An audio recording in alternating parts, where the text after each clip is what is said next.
Vehicle crashes make stunning video on the local news. But did you know, as commercial motor vehicle drivers, there's a better chance we'll be injured doing our job while not behind the wheel than in vehicle crashes? There are a lot of ways we can get hurt in and around our rigs, even when we're not behind the wheel. Usually driver injuries are caused by an unsafe act.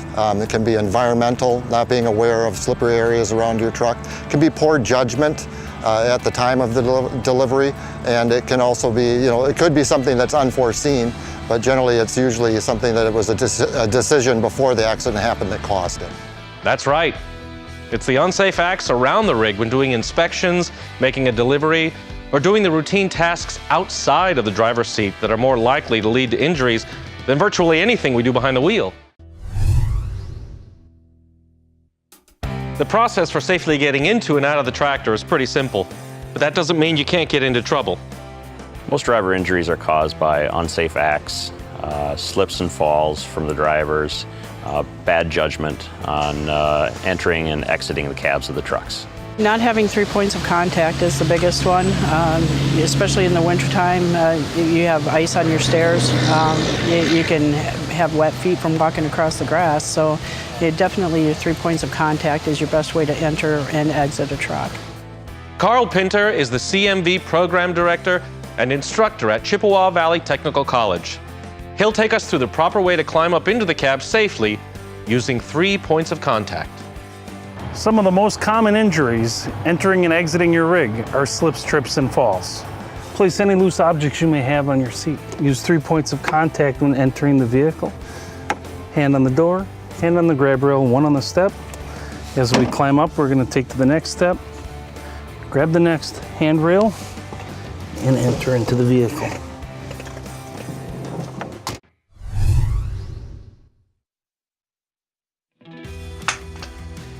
The key to staying comfortable and productive behind the wheel starts with a proper seating position. Develop a routine, so every time you enter your cab, you set your driving position properly. Sit upright, with your lower back in a position that allows the seat to support your lower back area, also known as your lumbar. When I'm trying to get someone properly positioned as a truck driver, and much like a lot of other people that drive large vehicles, we often look at the individual. Sometimes we look at their body type, and then we make those fine adjustments with the seats. Especially a lot of the new vehicles that are out there today allow a lot of seat adjustments. There's forward and aft adjustments. There's even tension on the cushion itself, depending upon the individual's weight that's driving. A lot of them have a nice low back support. And actually even the telescoping steering wheel is also helpful as well. What we like to see the drivers do is to get the steering wheel out of the way, pull the seat up to a point where they can properly operate the pedals without having to make any stretching maneuvers, and then bring the air up in the seat so that they've got their body and their legs at about a 90-degree angle so everything is properly supported, and then bring the steering wheel to themselves. With all of those potential adjustments, move the seat so your hands rest on the wheel comfortably without having to stretch. Position your hands at the recommended 9 and 3 or 8 and 4 positions so you can use the large muscles of your shoulders and upper arms to do the work of steering rather than put pressure on your hands and wrists. This position should also give you straightforward access to the shifter without stretching or stressing your arm or wrist. Some of the best ways to stay safe on a loading dock is once you back into the dock, make sure you set all your brakes, both your trailer brakes and your tractor brakes. Make sure your vehicle isn't going to go anywhere. Make sure that you're chocking the wheels, that the trailer is locked into whatever locking device they have at that facility, and that we aren't going to have anything roll away. If you're not familiar with their dock plating system, ask someone to help you with that. You don't want to try to operate something you're not familiar with. That's a great time to have an accident. So those are the types of things you want to be aware of when you're coming into a loading dock. If you're one of us typical drivers that has to do these sorts of things, you know we can face some serious risks when loading, unloading, or securing a load. Safety begins with planning and PPE. You may need gloves, steel-toed shoes, safety glasses, a hard hat, and high visibility clothing. Wearing the proper safety equipment, it's not in the truck for show. It needs to be worn, and the caution that they take needs to be of utmost importance. It needs to be a a value for them. It needs to be a way of life. For most of us, a pinched finger or scraped knuckle probably isn't going to send us to the hospital. But every driver should have a good pair of protective leather or heavy canvas gloves, because hand injuries aren't limited to scrapes and cuts. Safe practices for raising and lowering landing gear, first and foremost, is to make sure that your muscles are stretched out, that you're comfortable going out there and haven't just been driving the truck for 6 or 7 hours straight without any opportunity to stretch. You don't want to get out and try and crank down the landing gear right away on the trailer. You want to make sure you have an opportunity to stretch a little bit before you do that. When you are also having issues, if there is a lot of pressure on the landing gear, instead of sustaining some sort of an injury, you may want to call and try and get some assistance from another driver that might be in the area, or if there's a spotter truck around that could possibly get underneath the trailer and lift it to take some of the pressure off, that can also help. The first thing you should do whenever you're about to raise or lower landing gear is to give the components a good visual inspection. Climb under the trailer and make sure the kingpin is locked properly. Once you're sure that's good to go, then take a look at the landing gear. Make sure there are no cracks and to see that everything is in alignment. Climb out carefully.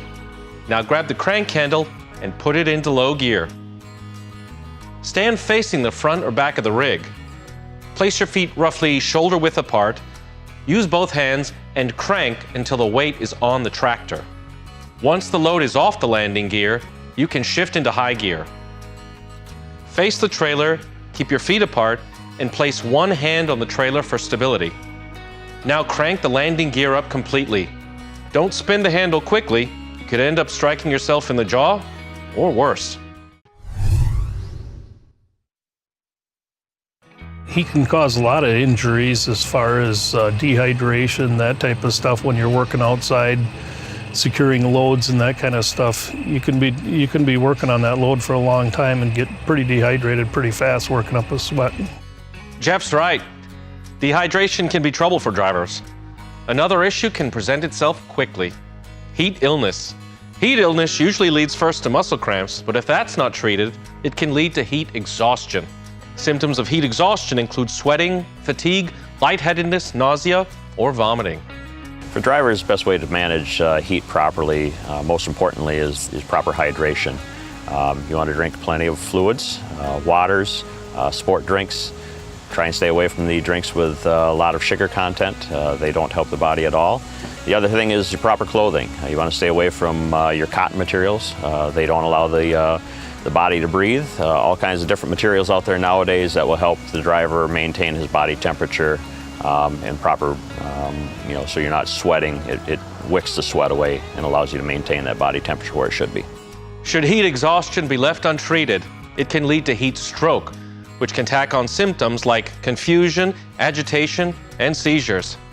With that in mind, if you're working and you feel like you're overheating, take a break to cool down and ask for help.